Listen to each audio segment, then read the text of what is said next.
Imagine this. It's 2005.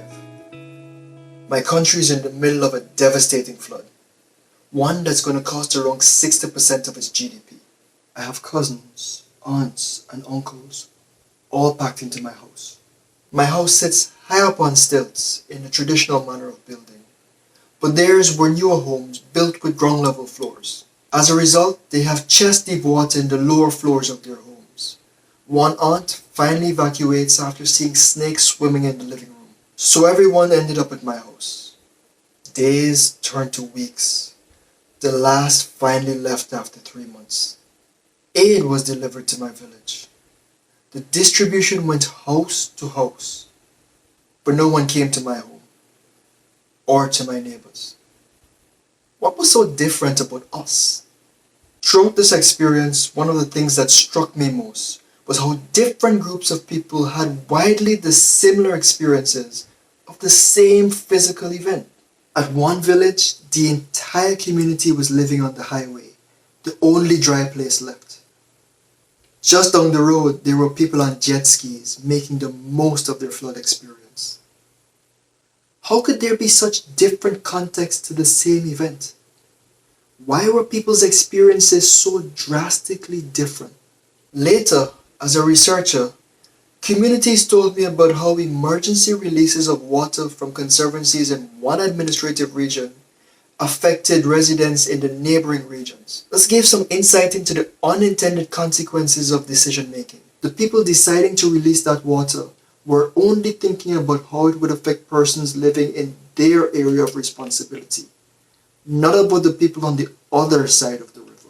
So I saw how people were left out of the decision-making process, how capacities used to combat the effects of one hazard can cause unintended impacts for other hazards, and how positive and negative effects of policies were based on where you looked and who you asked. I couldn't stop thinking about these communities and ended up studying social vulnerability, asking, what's causing this common yet disproportionate suffering?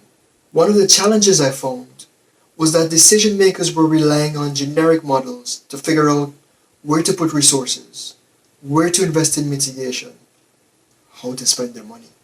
But these seldom accounted for the interrelated effects I saw across multiple hazard types and events. They tended to treat every place the same.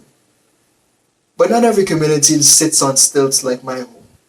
Further, the focus was on such broad administrative scales that they couldn't reflect the different social dynamics occurring at local levels. Like why my home and my neighbors were skipped during that flood.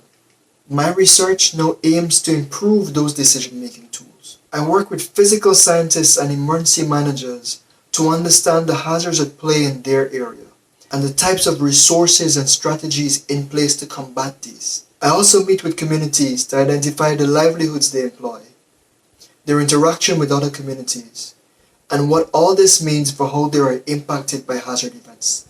I build maps and models of the physical and social conditions influencing the disasters we see unfold on TV and feel in person. Using different combinations of metrics based on the types of hazards present, the lifestyles of the affected people, and all that information on community interaction. These aren't static, but they adapt and morph from place to place. Emergency managers and disaster response agencies have validated the accuracy of my models and highlighted the nuances it allows them to discuss, often with administrators far removed from and unfamiliar with the areas experiencing hazard events. With these new tools, more accurate and more appropriate information is provided to decision makers. I'm helping to answer, how could there be such different contexts to the same event? Why are people's experiences so drastically different? The answers can guide decision making to reduce and maybe even prevent the highly disproportionate suffering seen during disasters.